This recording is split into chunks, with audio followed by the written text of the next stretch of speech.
Muy buenas noches a todos mis estimadas estudiantes. Mi nombre es Carlos González.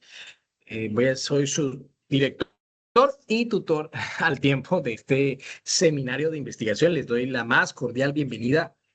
Y bueno, vamos a entrar en materia de lo que va a ser este encuentro en el que vamos a trabajar todo lo tocante a el diseño y la planificación del proyecto de inversión, pero puntualmente nos vamos a centrar en pues, los temas que giran en torno a la actividad que tenemos pendiente, ¿no? Entonces, dicho eso, pues, sin mayor preámbulo, vamos a hablar un poco sobre lo que son el diseño, ¿no?, de los proyectos sociales. Cuando nosotros hablamos de proyectos sociales y metodología de la investigación, pueden entenderse de la misma forma, pero hay que aclarar que no son lo mismo, ¿ok? Cuando nosotros hablamos de los proyectos y hablamos de los proyectos sociales, porque estamos hablando de proyectos de transformación social, estamos hablando de un campo de acción, ¿no? En el que puntualmente queremos traer una solución a una problemática que tiene un grupo social, una comunidad como tal. Si habláramos solamente de la investigación a secas, pues simplemente estamos hablando de ese proceso de dar respuesta a una pregunta que uno se formula, que luego se llama la pregunta de investigación, pero esa pregunta normalmente pues tiene un fundamento filosófico porque son fenómenos que uno observa a los que uno le quiere dar respuesta. Claramente, la ciencia da respuestas que eventualmente podemos aplicar en nuestro contexto y esa aplicación es la que, digamos, le da ese valor social, le da ese valor, esa relevancia.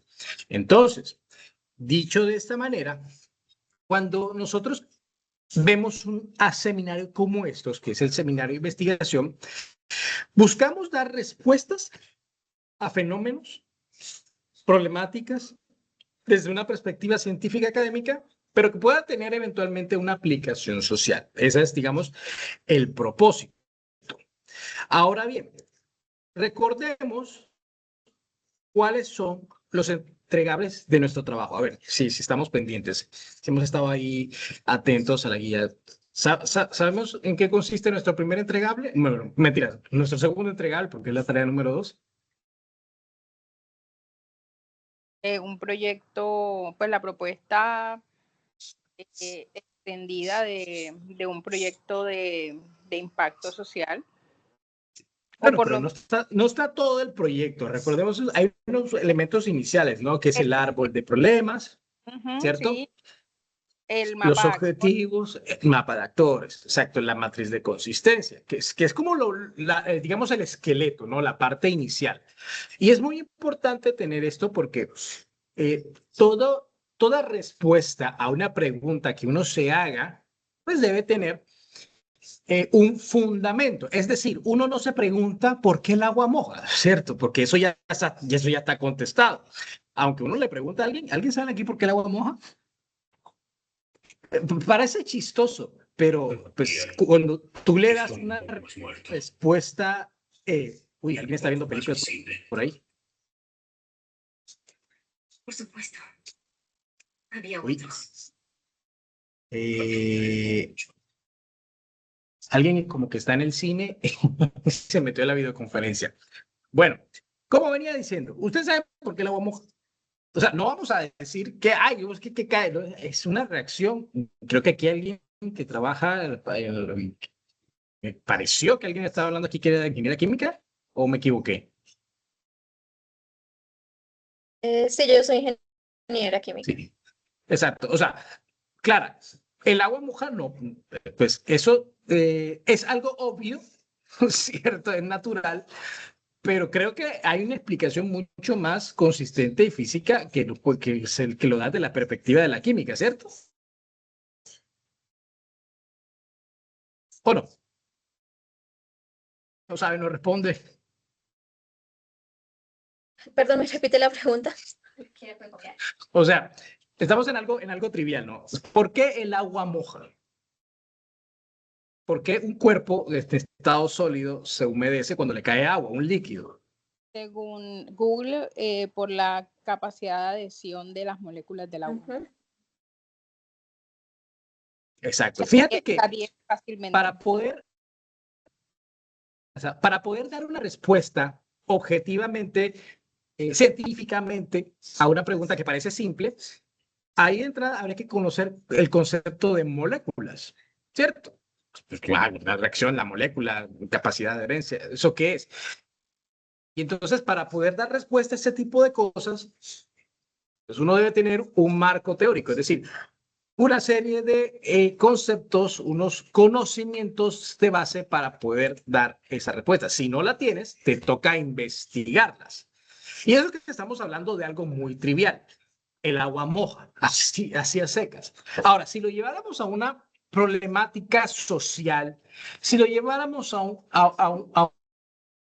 un tema de, por ejemplo, vamos a tocar algo muy grande, algo que es bastante fuerte, que es ¿por qué hay tantas desigualdades en el país, en Colombia? Entonces, uno puede irse a la teoría, ¿cierto?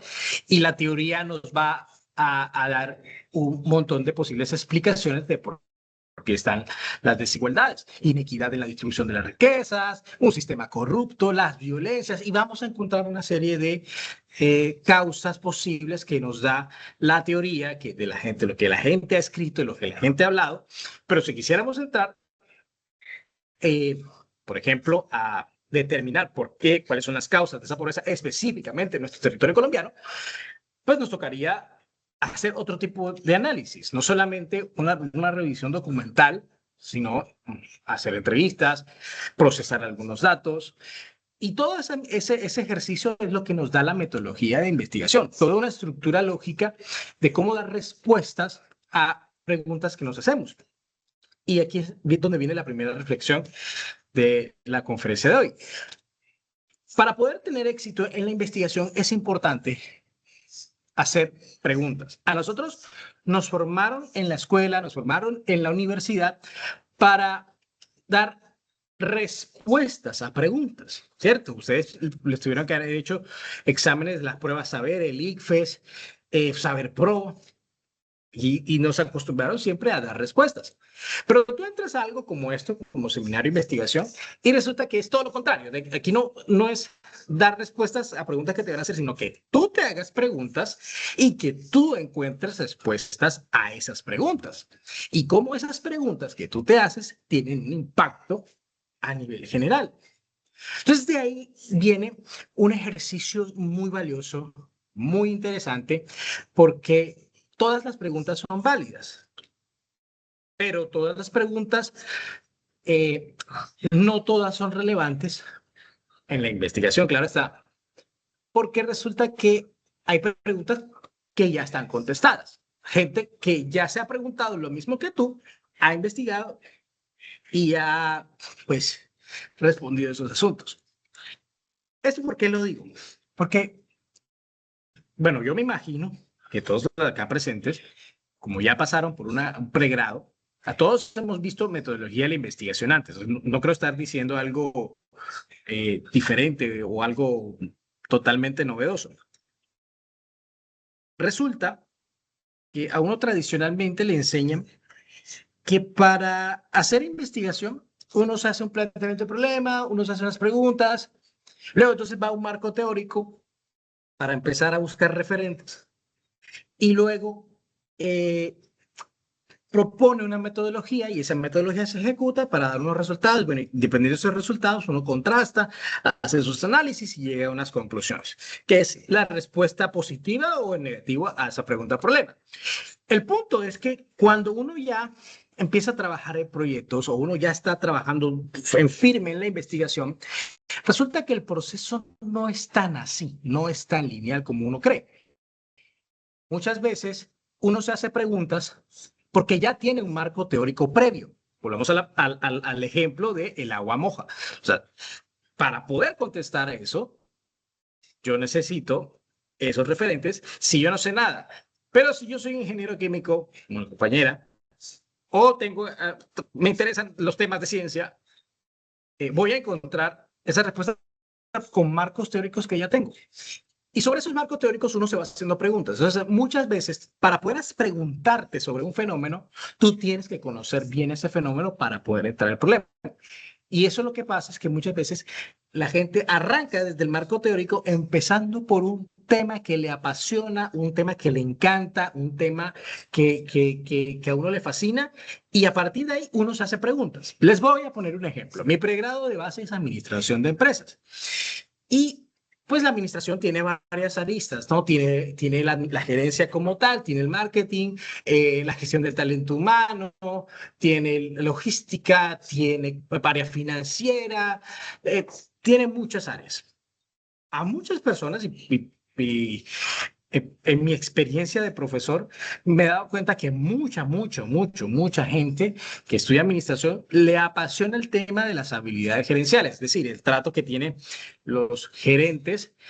eh, y bueno, hay varias habilidades gerenciales, unas para hacer estrategia, otras técnicas, pero una de ellas es la habilidad del trato personal. Y mucha gente le encanta estudiar eso. Entonces estudian motivación, estudian liderazgo, y entonces de tanto que les apasiona ese tema, llegan a hacerse preguntas, y por hacerse esas preguntas es donde surgen los avances de investigación. Ahora bien, cada uno en su campo, en el que ha trabajado, en el que tiene experiencia, en lo que ha investigado, me imagino que tendrá alguna predilección. Pregunto, ¿qué temas les gusta? ¿Qué cosas les han apasionado o qué cosas han pensado como paso inicial para sus propuestas de investigación? Cuéntenme.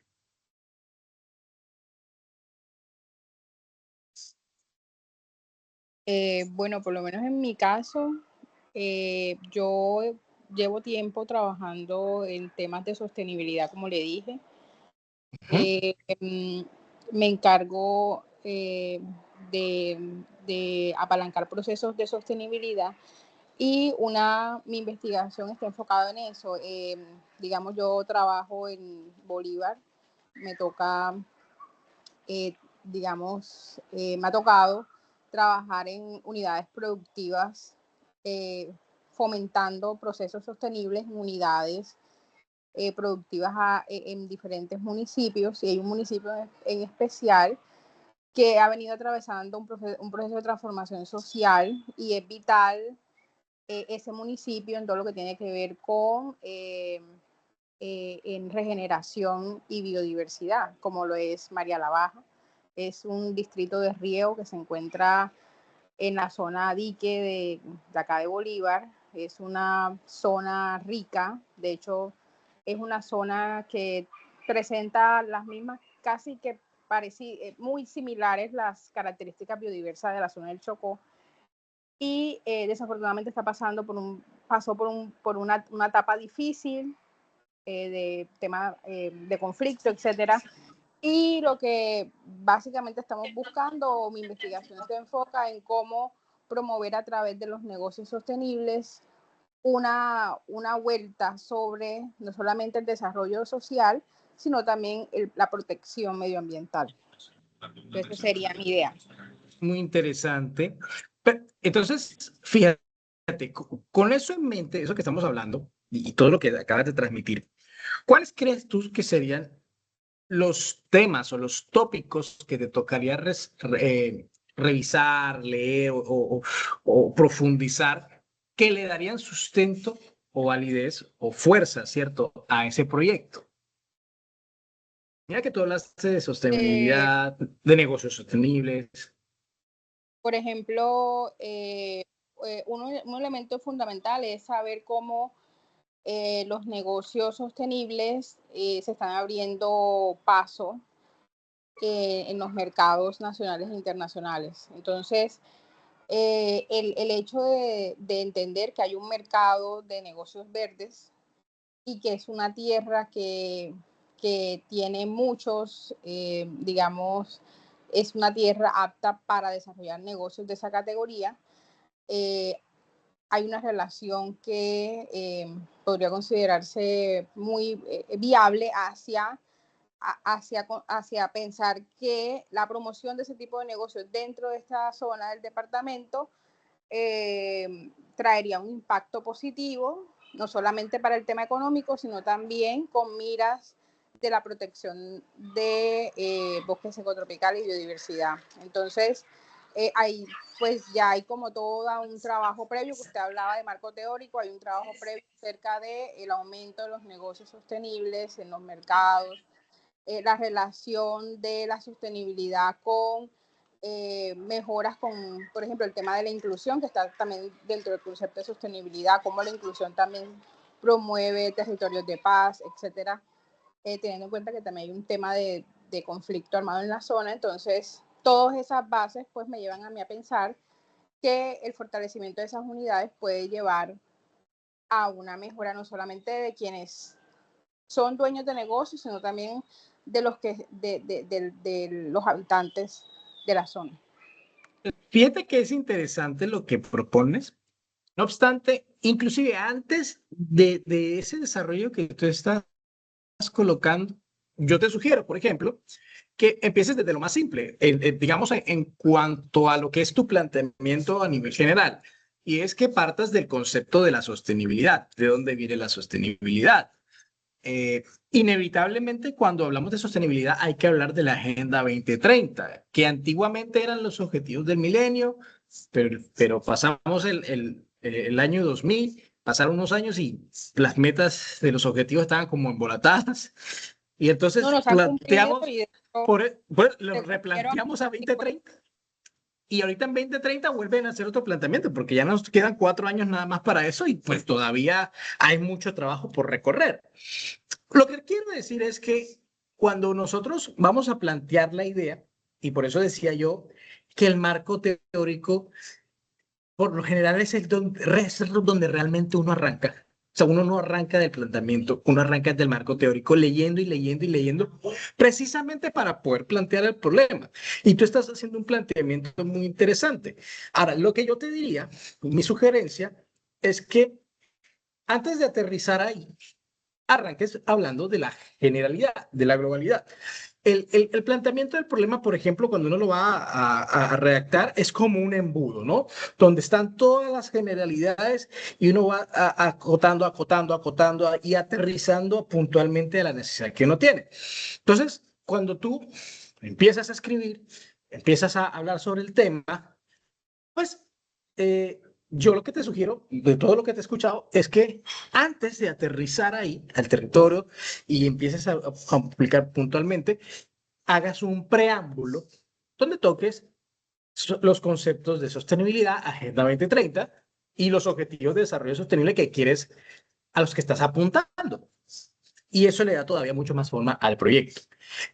Me explico. Y de hecho creo que es una pauta que le puede servir en general a todos, porque como eso es un proyecto de bueno, la especialización es proyectos de transformación social, pues todos en algún momento vamos a tener que tocar esta arista. Entonces, es un buen punto de partida. ¿Estamos claros ahí? ¿Hola? Sí, sí, ¿Me está escucha? claro. Ah, ok. Ya me había asustado.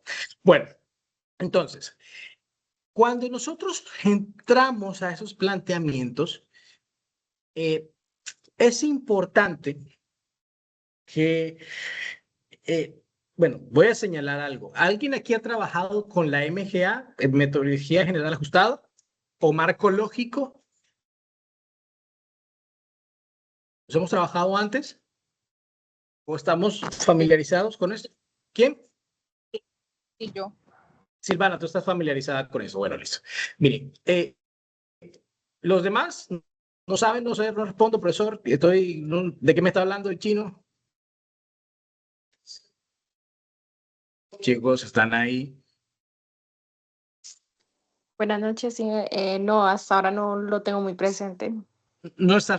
Bueno, miren, lo que pasa es que cuando uno quiere trabajar proyectos o va a aplicar a una convocatoria donde hay regalías que el Estado está dando, por ejemplo, normalmente uno cuando formula los proyectos, los formula por medio de la metodología general ajustada, que son unos lineamientos, una estructura que se entrega al mismo Ministerio de Ciencias, en el que tú pues básicamente llenas una plantilla, que bueno, eventualmente las veremos, donde vas desarrollando punto a punto lo que ellos te piden, que es muy similar a los trabajos de investigación que uno normalmente realiza en la universidad, solo que cuando estés en la universidad tú no vas a buscar recursos ni vas a buscar nada de eso, pues tú lo que te quieres es graduar, eh,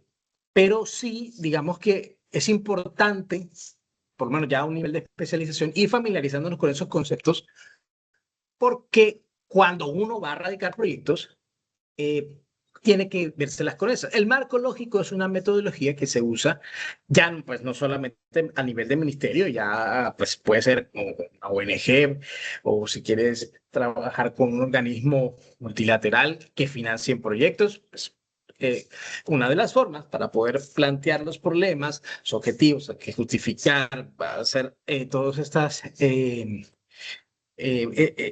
fases de la investigación, pues se utiliza a partir de un marco lógico, que es algo que estaremos viendo ahora. Entonces, miremos, dentro de los entregables tenemos algo que es el mapa de actores. Cuando hablamos de un mapa de actores, estamos hablando de imaginarnos y representar gráficamente todas las personas, grupos o instituciones que están involucradas directa o indirectamente con el proyecto, con nuestra investigación.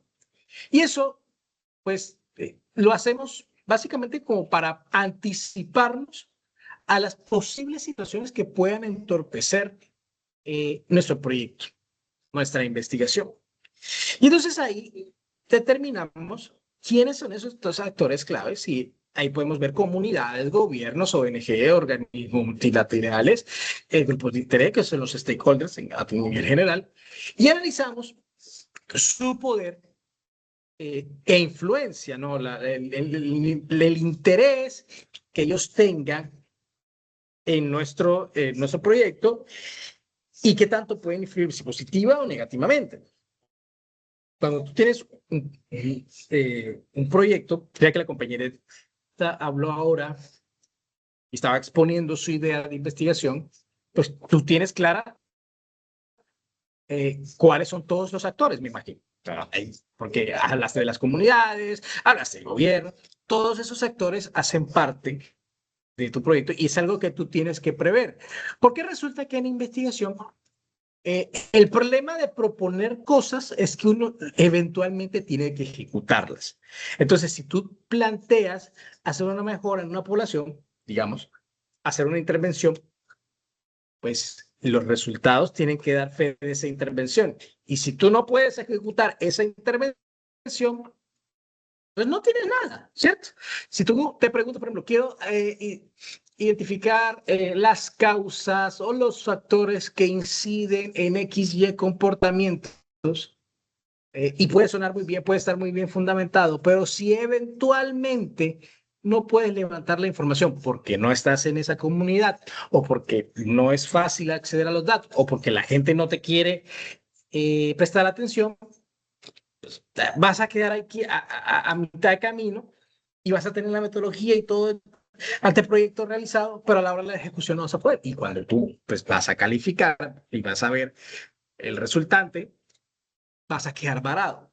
Entonces, una recomendación y un tip muy importante es que cuando tú estés mapeando los actores, te des cuenta de quiénes realmente pues, pueden atenderte, si la población es, digamos, de fácil acceso, si puedes procesar información eh, con relativa facilidad o la gente está disponible, porque en el caso de no hacerlo, pues yo no te sugeriría que continúes con el proyecto porque te vas a quedar estancado o estancada. Entonces, cuando vamos a construir el mapa, número uno, hacemos la lista de los actores, indirectos e indirectos, miramos qué roles tienes, qué intereses tienes, si hay conflictos de interés, si hay buenas relaciones, miramos gráficamente esas conexiones y determinamos esos niveles de influencia y poder. Entonces, por ejemplo, yo puedo tener a los señores de la comunidad local puedo tener el gobierno municipal y una ONG que está dando un financiamiento. Pueden ser esos tres actores. Puede ser que mi población sea mucho más amplia. Por ejemplo, si estamos viendo algo de conflicto armado, violencia, desplazamiento, y esa comunidad, por ejemplo, están ahí en tensión por un grupo armado, pudiera ser un actor, no porque, no porque vayas a hacerle preguntas a alguien de grupo armado, sino porque puede impedir que tú te acerques, puede estorbar el proceso investigativo.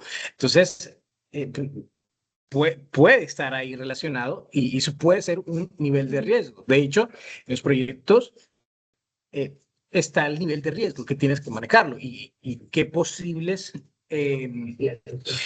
consecuencias, qué posibles problemas se te presenten y también tienes que luego definir cómo lo vas a mitigar.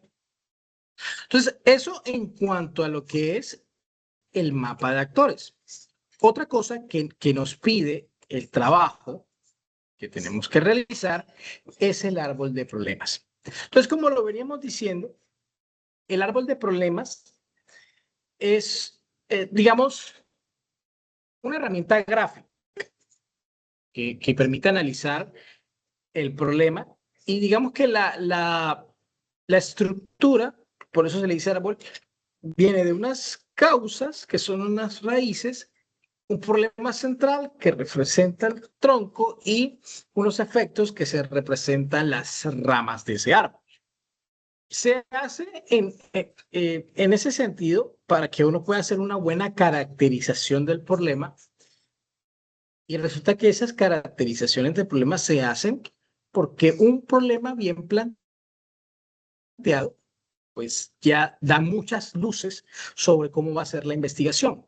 Y una clave que les cuento cuando uno está evaluando los proyectos es que exista, pero primero que todo, una coherencia entre la pregunta, los objetivos y la metodología que se propone. El planteamiento muchas veces no se alcanza a observar, sino en una segunda instancia, porque pues, eso es aquí secreto profesional. Normalmente uno trata de mirar siempre, pregunta, objetivos, y luego cuando a uno le interesa y uno lo encuentra como que relevante, como que interesante, entonces se remite al sustento. Entonces, el sustento, por lo menos para los objetivos, preguntas y, digamos, toda la metodología está apoyado tanto en el planteamiento como la justificación, como en el marco teórico. Entonces, el árbol de problemas lo que nos va a mostrar es cómo nosotros vamos desde las causas generales, desde las variables que estamos investigando, la vamos decantando, vamos identificando raíces del problema, declaramos el problema y los efectos que esto tiene. De tal forma que las, eh, las causas que nosotros vamos encontrando nos van presentando los posibles objetivos a redactar. Y cuando analizamos los efectos, estamos encontrando los elementos justificantes del por qué nuestra investigación es relevante. Por ejemplo, recuérdame nuevamente tu problema de investigación, Silvana. Bueno, voy a parafrasear porque no tengo el computador, pero No, sí, no tienes que entrar en todo el detalle, simplemente la idea general. el problema es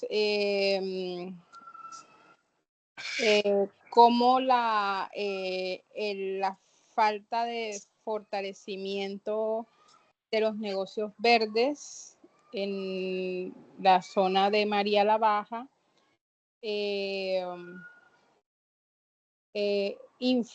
ha influido en su falta de desarrollo. No es Más o menos. más o menos. Está bien, está bien. O sea, pero fíjate que tú, por ejemplo, estás hablando de ahí en lo que acabas de decir, se puede intuir fácilmente causas y efectos, ¿cierto? Pero Sí, efectos claro. es que los negocios verdes no, pues no dan chicle, sí, en De acuerdo. palabras castizas. se quiebran y entonces eso afecta a la economía local, eso trae también problemas a nivel social y ahí van todos los efectos. Cuando tú quieras justificar el proyecto, tú vas a ir precisamente a esos efectos que son los que justifican y dicen, hey, ¿por qué es relevante este tema? Sí, y Y además, las causas, un elemento ¿sí? que es súper importante y es precisamente por el tema de tratar este tipo de negocios, es porque esa zona, que era pues como un pulmón de esta subregión, ha sido, digamos, se empezó a sembrar palma, y la palma tiene unas características por el tema de las raíces, etcétera, que daña, donde se siembra palma se daña el suelo. Entonces ha pasado de ser de una región rica a una región empobrecida, mucho más de lo que ya era. Entonces es precisamente por eso que hay que hacer el vuelco hacia erradicar ese tipo de cultivos dañinos y o sea, virar hacia un tipo de economía más sostenible. Entonces, Esa mira es que uno de los elementos ahí está. ahí de por qué hay que cambiar. Exacto. Entonces, fíjate que ahí, en cuanto al esquema, lo llevas claro. Lo que te toca es ahora darle la forma y darle la justificación, la parte de las referencias, que esa es la parte más densa, ¿cierto? Eso es como donde uno...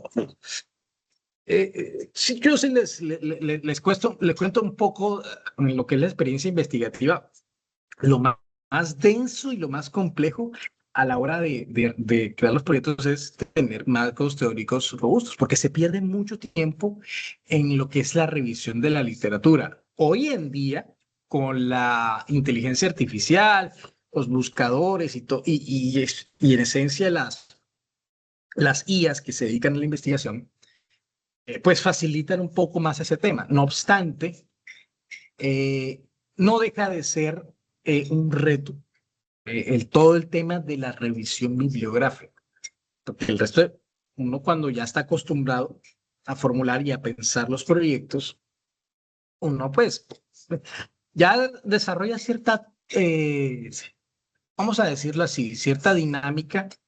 Es como cuando uno dice que eso es carpintería, o sea, uno ya pues lo domina, uno ya sabe, no las encuestas las hago así, vengo con el estadístico y puede hacerse, digamos, rápidamente. Pero lo que siempre toma tiempo es poder argumentar bibliográficamente con evidencia científica los temas y los proyectos. Entonces, esa suele ser la parte más densa. Entonces, mi sugerencia, por si todavía no tienen temas definidos, es que cojan un tema que les interese, que les guste y empiecen a leer, porque digamos, en la dinámica de conocer y volverse duchos en un tema, eso les va a generar a ustedes las preguntas y así surge el problema de investigación. Ahora, cosa diferente es cuando usted trabaja en una empresa y ya tienen todas sus políticas y todo armado y definido y bueno, listo, ya yo me monto sobre eso y listo. Pero si es del interés personal, pues ahí pues ya tenemos, como bien dice, otros elementos que abordar. Bien, entonces miremos. ¿Cómo se construye el árbol de problemas? Lo que hemos venido hablando. Entonces, hacemos la recolección de la información en nuestra población, en el área de estudio. Entonces, hacemos la clasificación de los fenómenos, cuáles son causas, cuáles son efectos. Miramos con los actores clave qué papel tienen en ese fenómeno. Y luego, pues hacemos un trabajo grupal para el diagnóstico. Y esto es importante. En la investigación, voy a decir algo que es un poco revolucionario, porque uno enseguida le enseña cuantitativos y cualitativos, los tipos de investigación, pero realmente en la ciencia, el conocimiento y la investigación no existe algo así como lo cuantitativo y lo cualitativo. Lo que realmente existe son los fenómenos, o sea, los fenómenos sociales, lo que ocurre en la realidad. Eso es lo que realmente existe. Y dependiendo de lo que tú te encuentres la forma en cómo los vas a tratar va a determinar la investigación, si se utiliza con técnicas cuantitativas o se utiliza técnicas cualitativas. Porque, por ejemplo, si tienes una población donde hay pocas personas y tú tienes facilidad de acercarte a ellos, entrevistarlos, escucharlos, dedicarles tiempo, entonces, pues vale la pena hacer un análisis cualitativo. Pero si por el contrario tienes que trabajar con altos volúmenes de información, donde hay 400 personas y de esas 400 hay que intervenir 300, 200, entonces ya no puedes hacer un estudio cualitativo porque te va a tocar mucho tiempo, le tienes que invertir mucho tiempo a cada uno, el análisis de datos, y entonces ahí lo más prudente es utilizar encuestas, y esas encuestas, pues la forma en cómo se procesan es cuantitativamente. Entonces, de ahí la importancia de ver los actores, ver el contexto, porque eso también va a determinar la forma en cómo yo proceso y el método que voy a utilizar para intervenir. Ahora bien, cuando eso ocurre, viene el árbol de objetivos. El árbol de objetivos es una extensión del árbol de problemas, porque uno hace la pregunta y uno plantea el objetivo. Uno plantea, por ejemplo, las causas, los problemas que generan la causa principal, y esas son las metas que vamos a cumplir en el proyecto. Entonces, esa es como, digamos, como la estructura lógica. Encontré causas, que son, digamos, los principales puntos de sistematización, y luego entonces los objetivos van a dar respuesta a esas causas o a esos cuestionamientos que estamos haciendo. Entonces, así es como uno vaya demostrando la coherencia entre todo lo que se va construyendo. Y esa coherencia es la que, pues, uno valora, sobre todo cuando uno quiere cobrar por eso, ¿cierto? Uno quiere obtener algún tipo de regalías o hacer, o, digamos, si tener de fondos de parte del Estado, si trabajas para proyectos del Estado, o si vas a hacerlo con un organismo internacional, pues ellos también van a tener que mirar ese orden metodológico. Ahora, ejemplos de objetivos. Esto es importante porque aquí ocurre algo. Bueno, voy a hacer la pregunta. Cuando ustedes estuvieron en sus seminarios de investigación en pregrado, ¿cómo les enseñaron que se debían redactar los objetivos? Cuéntenme. Bueno, los objetivos principalmente deben dar respuesta a las conclusiones. Ujú.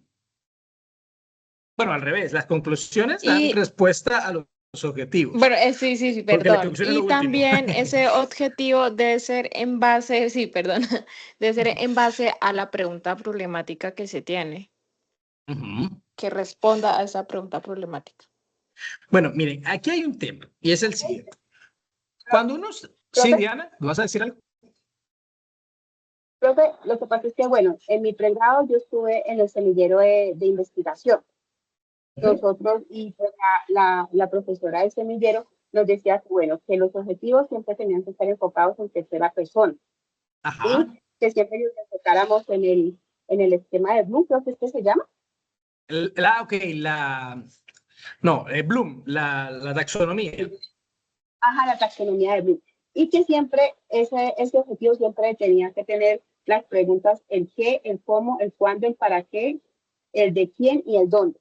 Que siempre Ujú. que fuéramos a hacer el objetivo, siempre nos enfocáramos en eso para que el objetivo fuera más viable y fuera esto, ¿cómo se llama? O sea, que fuera razonable. Perfecto, muy bien.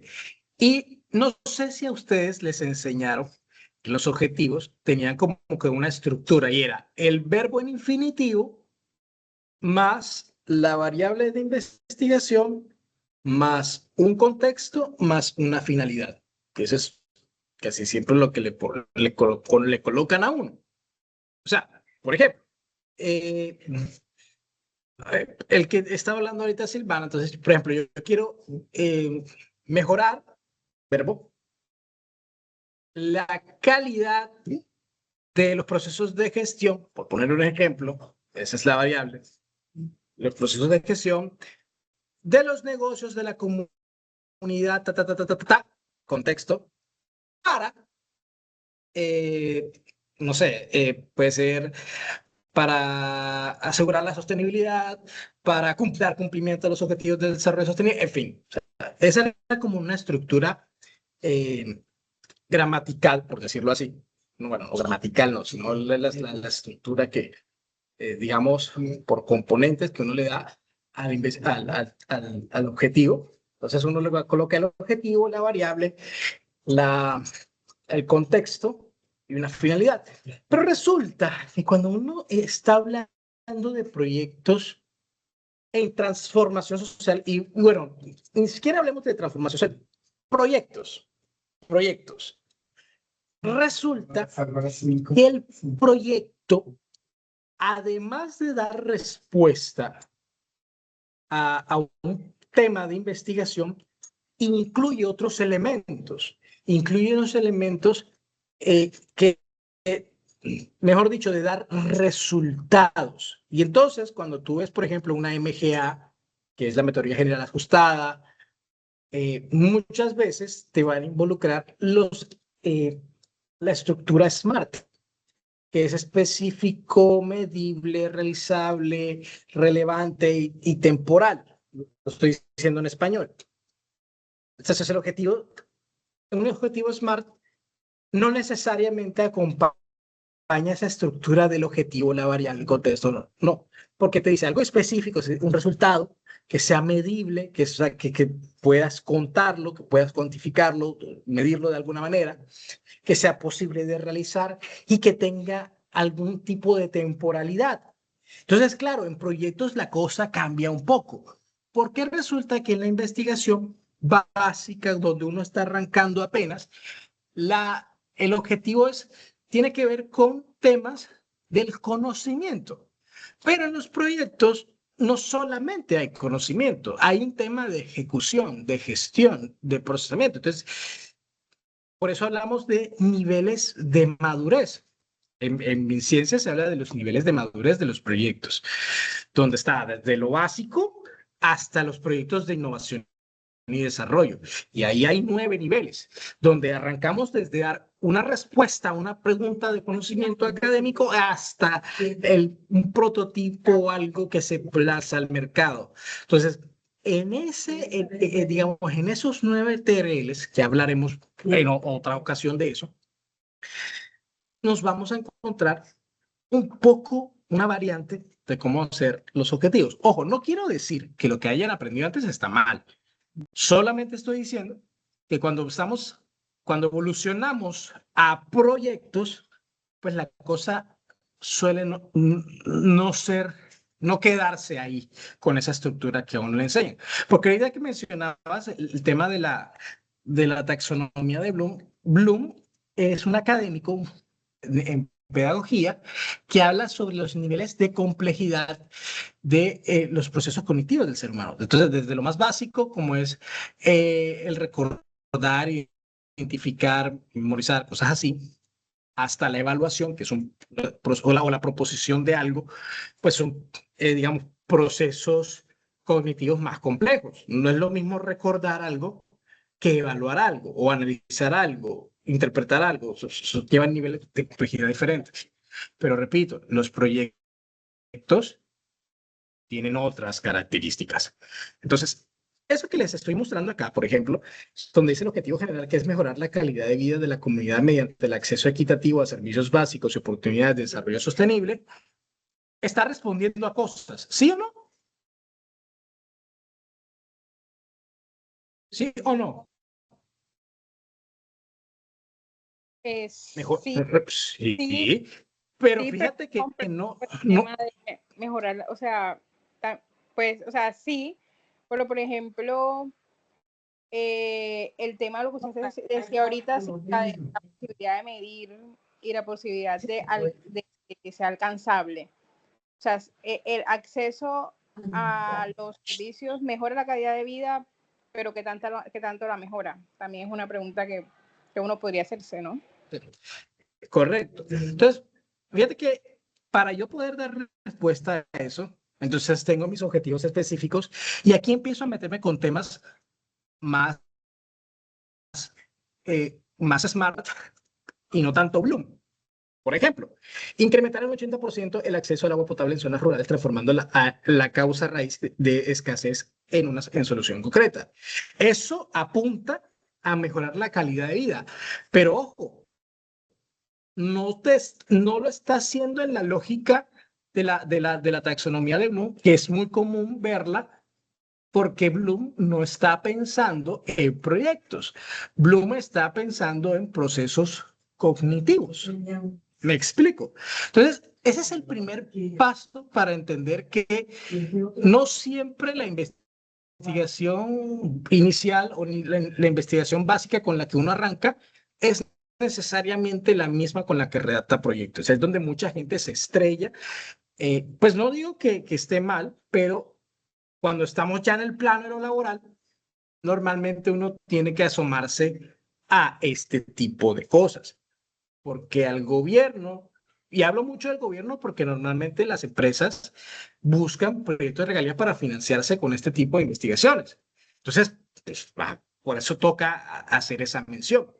Entonces, el gobierno no le interesa tanto la parte básica como eso que estamos viendo. ¿Me hago entender? Entonces, muchas veces, para que las cosas sean atractivas en de medio impacto, hay que formularlas de esta manera. Ahí estamos.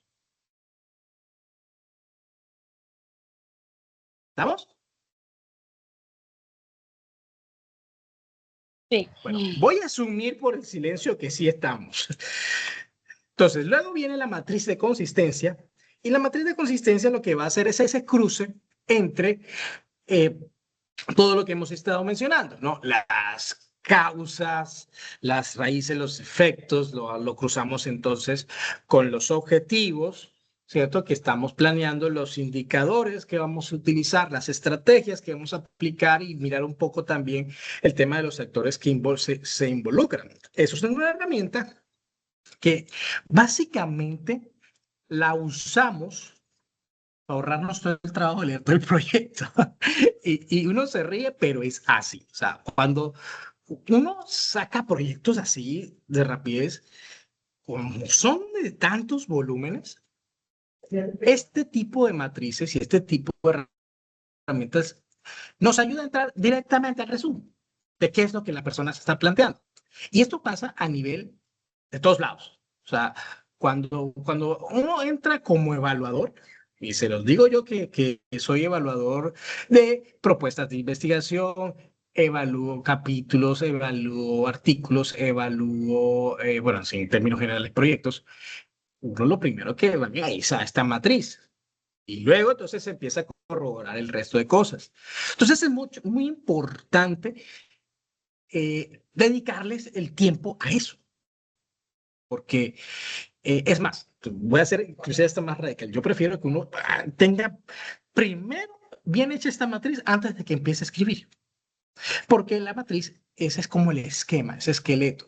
Entonces, si tú tienes una buena matriz, puede que en la redacción cometas alguna que otra imprecisión, puede suceder, y puede ser subsanable, puede ser corregible, porque sería algo de forma, pero el fondo está en ese tipo de matrices. Entonces, ¿cómo elaboramos esa matriz? Definimos los objetivos, necesitamos tener indicadores claros, necesitamos unos medios de verificación para esos objetivos que estamos planteando y tenemos que asegurarnos una línea lógica para eso.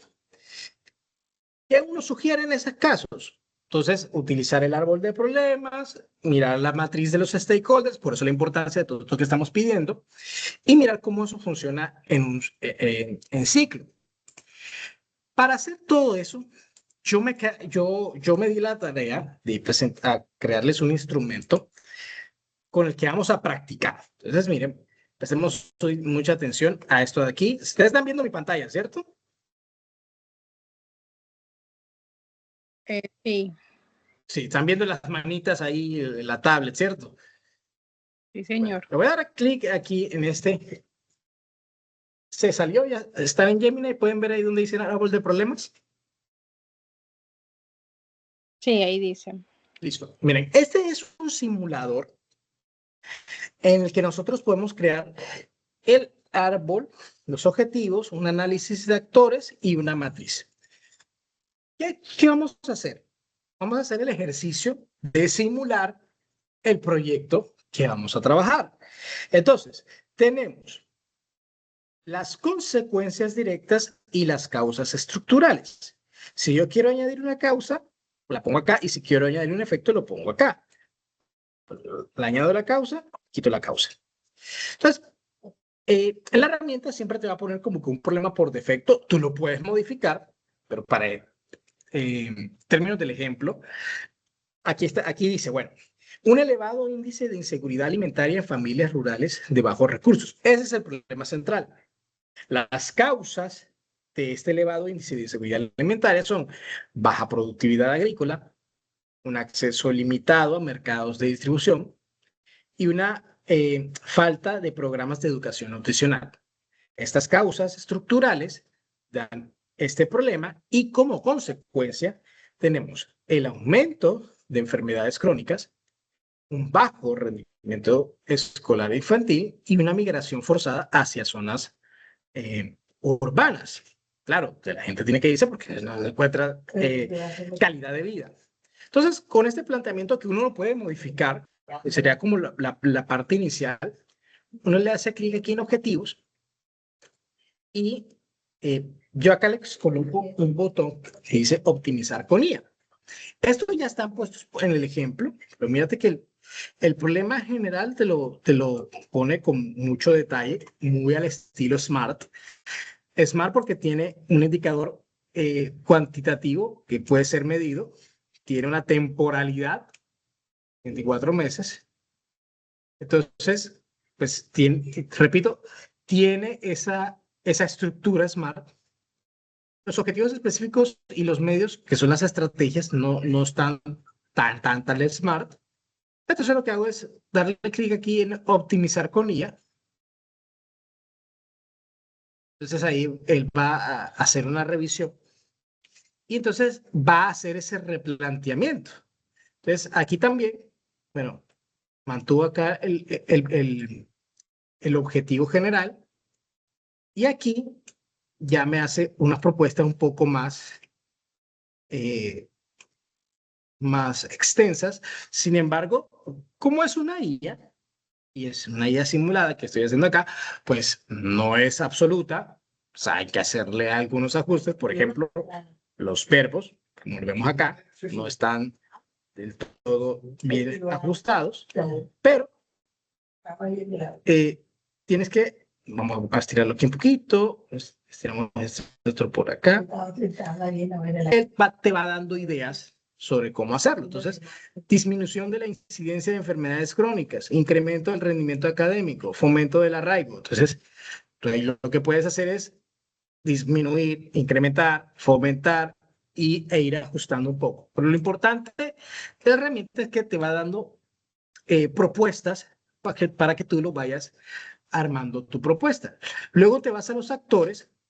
Los actores, tú le das clic acá en colocar un nuevo actor y la tabla de actores lo que nos coloca es dar la definición del autor, si es externo o interno en la investigación, qué objetivos o resultados, cuáles son las expectativas que ese actor que está involucrado en tu investigación tiene respecto a ella. Luego clasifica su interés en bajo, medio, alto, o un nivel de influencia bajo, medio, alto, qué acciones o impactos va a tener, que sean de orden positivo. Acuérdense lo que hablamos de, por ejemplo, el grupo armado. En este caso no sería un impacto positivo, sino un impacto negativo. Y como tienen los impactos, ¿qué estrategias de mitigación o de aprovechamiento vas a tener con ellas?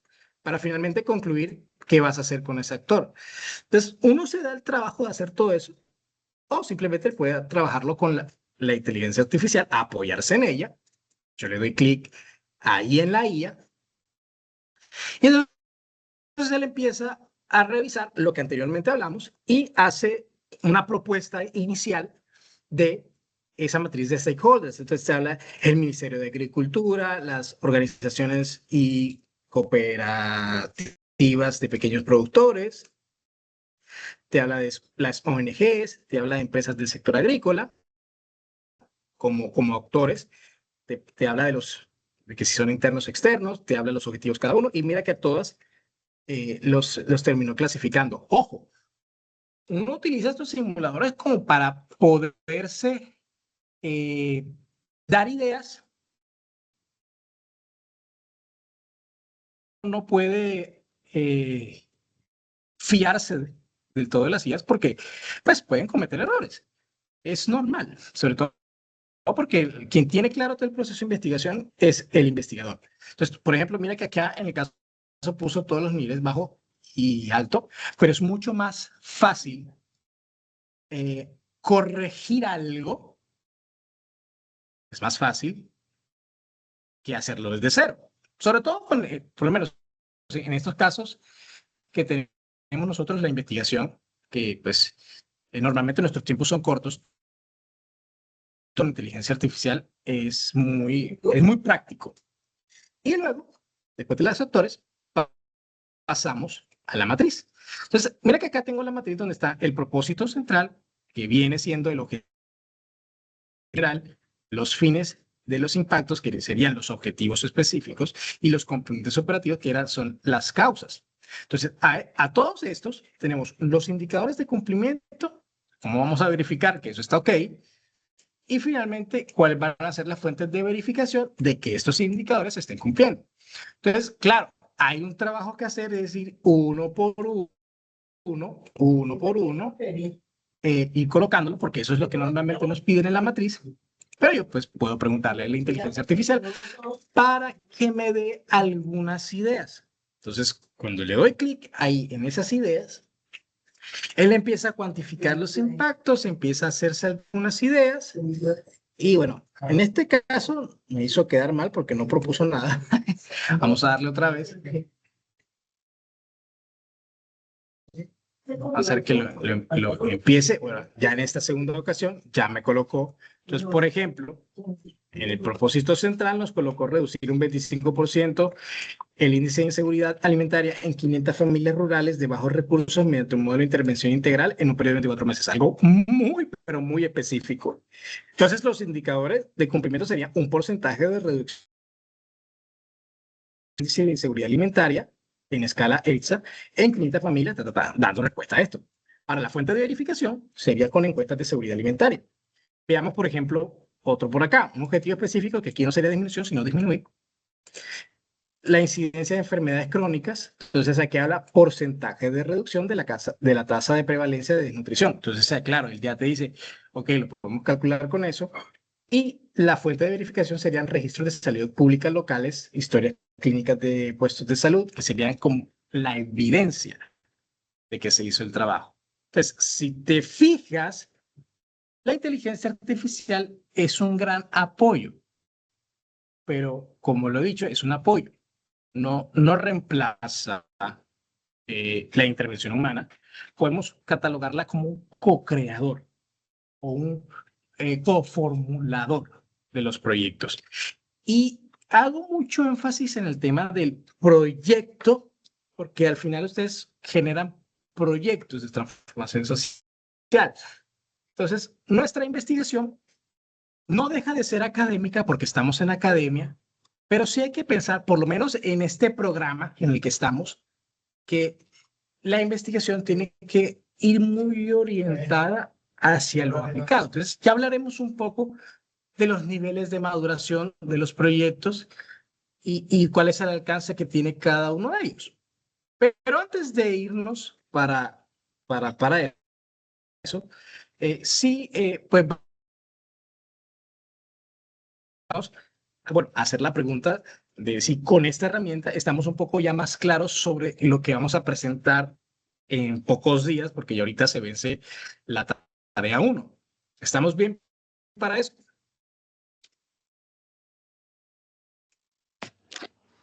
Profe, yo sí me gustaría que de pronto la compartiera, porque pues cuando sí, le toca hacer a uno el ejercicio así, sin ayuda, sin copiloto, sin nada, pues se demora, pues, o sea, le toca a uno pues como tirar cabeza. Obviamente, como usted dice, cuando ya uno lleva como, tiene alguito de experiencia, uno ya tiene actores fijos, ¿sí? Y uno sabe quién puede entrar, pero de pronto siempre es bueno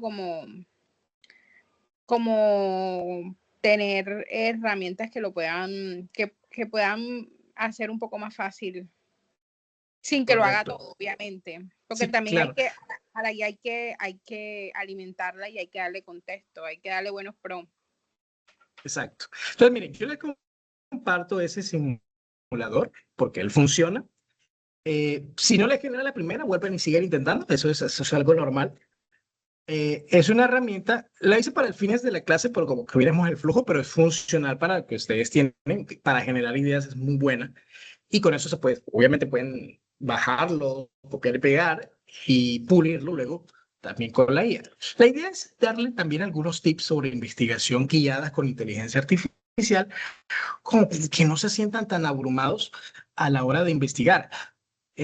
Ya veremos algunos tips sobre eso. Este es apenas el primer encuentro y tampoco vamos a soltar toda la información de entrada, pero sí en el ejercicio de los siguientes encuentros veremos algunos tips de cómo trabajar con IA y poder erradicar esos tipos de proyectos, ¿vale? Eh, ya para la parte del cierre, mi recomendación es que lean mucho sobre los temas que trabajan ustedes y sobre el contexto, ¿no? Quienes están alrededor de sus propuestas, porque pues esos son los que hacen viable el tema. Y lo de que lean mucho es porque pues cuando uno se pone a leer y domina un tema y si tiene experiencia, mejor aún, ya uno, pues le es mucho más fácil proponer metodologías, es mucho más fácil replicar otros estudios si uno ya tiene unos estudios de referencia, entonces, claro, el proceso se va todavía mucho más fácil. Entonces, eso es algo muy, muy importante que tener en cuenta.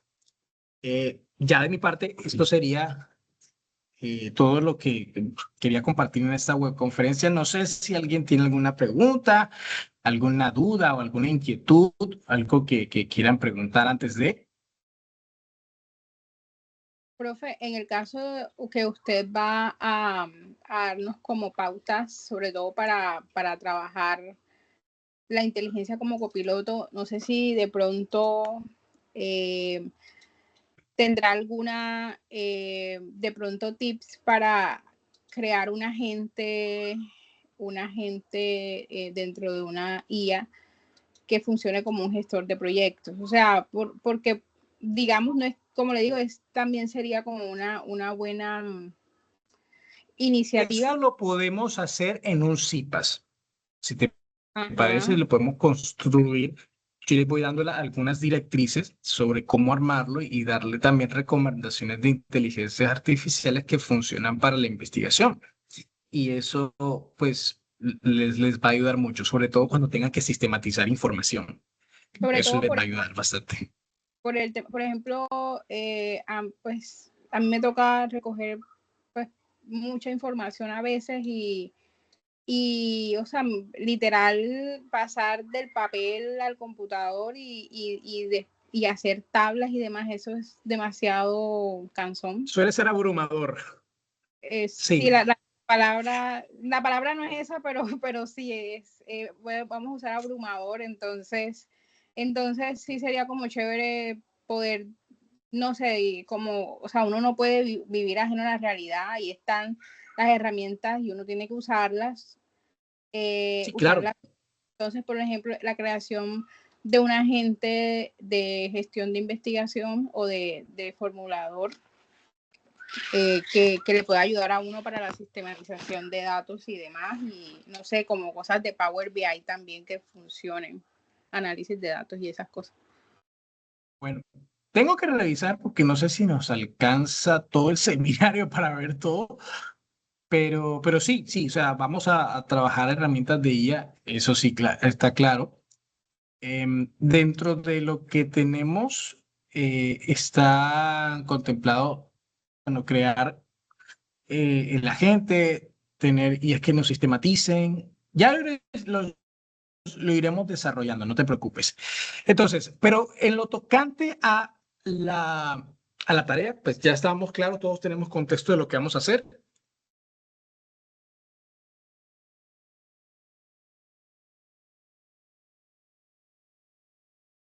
Voy a asumir que sí. El silencio me preocupa, pero bueno, voy a asumir que sí. Entonces, Pues por lo menos yo me contestó el trabajo y me dijo que necesitaba explicar las tablas, que le diera como contexto a las tablas. Pero bueno, también siento que también ustedes los profesores se apoyan en agentes de IA para contestar algunas cosas, entonces, cosa que no está mal tampoco. Entonces, pues nada, ya eso por lo menos ya yo lo hice, que fue como darle, o sea, explicar de qué van las tablas, matrices, básicamente, y bueno, ya, eso sería, mi preocupación es que me dijeran que el proyecto, no sé, que fuera productivo y no social, pero bueno, ahí dice social, entonces por eso fue que lo enfoqué así. No, sí, sí, y debe ser social. Pues es el sentido del programa. Entonces, por esa parte está bien.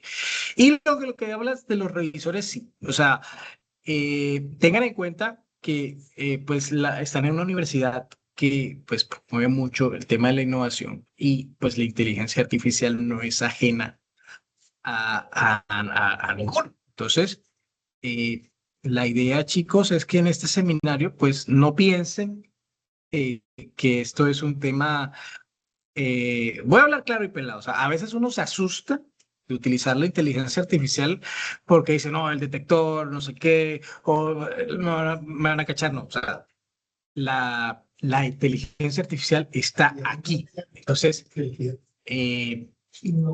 uno lo que tiene que saber es darle un uso responsable y un uso ético, que todos utilizamos inteligencia artificial, sobre todo por los volúmenes de trabajo y de documentación que manejamos. Entonces, conmigo el problema no va a ser que usen la IA.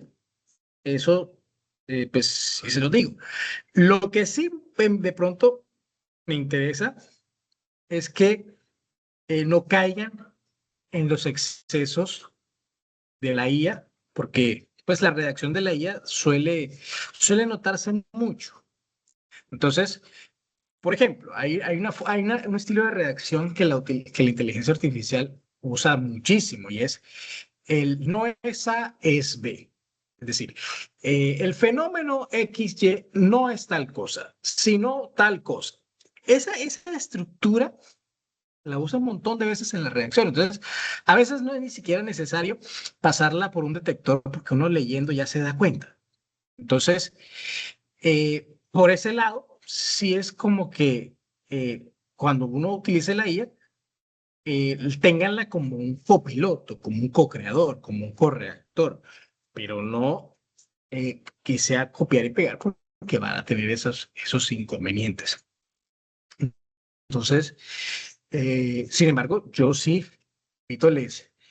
les invito a que hagan un buen uso de la IA. Y ya veremos algunas herramientas que nos van a ayudar a optimizar nuestros trabajos. Bueno, son las 8:20, nos alargó un poquito el CIPAS, pero bueno, creo que ha sido bastante provechoso y esclarecedor para ustedes. Entonces, nada, nos vemos en el CIPAS. Esta fue la primera webconferencia, ya nos veremos en el CIPAS, que próximamente les estaré enviando la invitación. Que tengan todos una excelente noche. Yo tengo una ¿Sí? última pregunta con respecto al tema de mis compañeros de trabajo. O sea, yo creo que esto es peor que el tema de inteligencia artificial realmente, y es gente que aparece la última semana y que simplemente dice, aquí estoy yo, y, o sea, yo no estoy acostumbrada a esa metodología. Entonces, me gusta que era de una, pues, ¿cómo va a ser? Porque yo sé que todo es en grupo, pero pues tampoco, como usted dice, pues tampoco es la idea. O sea, digo O sea, yo. bueno, mire, yo les digo una cosa. El modelo pedagógico de la universidad, pues promueve mucho la solidaridad. Eso es una realidad. Pero yo sí les digo algo, o sea, no está bien que una persona haga todo el trabajo sola y que faltando un par de días para entregar el trabajo, pues ya quieran los otros y ahí a hacer el trabajo. Eso no está bien, porque eso es poner al estudiante a trabajar solo.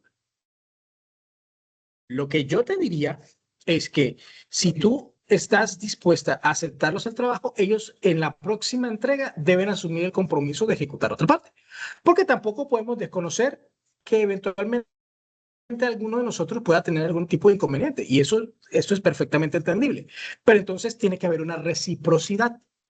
La reciprocidad me hago entender que listo, si yo asumí un gran volumen de trabajo en esta primera entrega, en la segunda asumilo tú. ¿Sí me hago entender? Obviamente no es que me vaya a desentender, pero sí, digamos, la mayor carga del trabajo lo puedes hacer tú. Eso en dado caso de que pues estés dispuesta a compartir con ellos. Si no, pues cada uno tendría que asumir su responsabilidad y bueno, ya a uno le tocaría dar el tratamiento por aparte. Pero esa sería la forma. No sé si con eso doy claridad al tema. Pues sí, profe, pero igual es que también el nivel un poco de descaro, porque no encuentro otra palabra, o sea, yo también trabajo inteligencia artificial y yo sé cuando me están copiando y pegando, o sea, y yo también soy profesora, yo voy devolviendo eso, porque de verdad es que el nivel de descaro es bastante alto. O sea, a mí me daría, particularmente me daría pena presentar algo o sea, se llevan hasta los prom pegados. O sea, No, no me sí, parece. sí. O sea, O sea, que estuviéramos en un pregrado y venga, pero una especialización. O sea, yo creo que también uno también tiene que saber en dónde está parado y pues tampoco pues como que a qué estamos jugando. Entonces, a mí sí me gusta, de pronto por el privado, más o sea, yo está bien, voy a pasar esta parte, pero pues yo de pronto le escribo un correo para dejar claridad sobre este tema porque pues está bien, hay que ser solidarios, pero tampoco uno puede ser irresponsable con ellos mismos. Y, entiendo. y Bueno, sí, pues o sea, pues como estamos hablando aquí a nivel general, yo no puedo entrar a tomar decisiones, ya tendremos que revisar el caso aparte, como bien lo dices, y ahí revisar. Pero digamos que en términos generales, sin entrar en particularidades, casos específicos, eso es lo que yo, pues, sería mi recomendación. Ya internamente podemos revisarlo con mayor detalle, no te preocupes. Bueno, creo que más nadie tiene observaciones, algo que quiera comentar. Si es así, entonces, ahora sí, que tengan todos excelente noche y nos vemos en el próximo encuentro. Bye bye.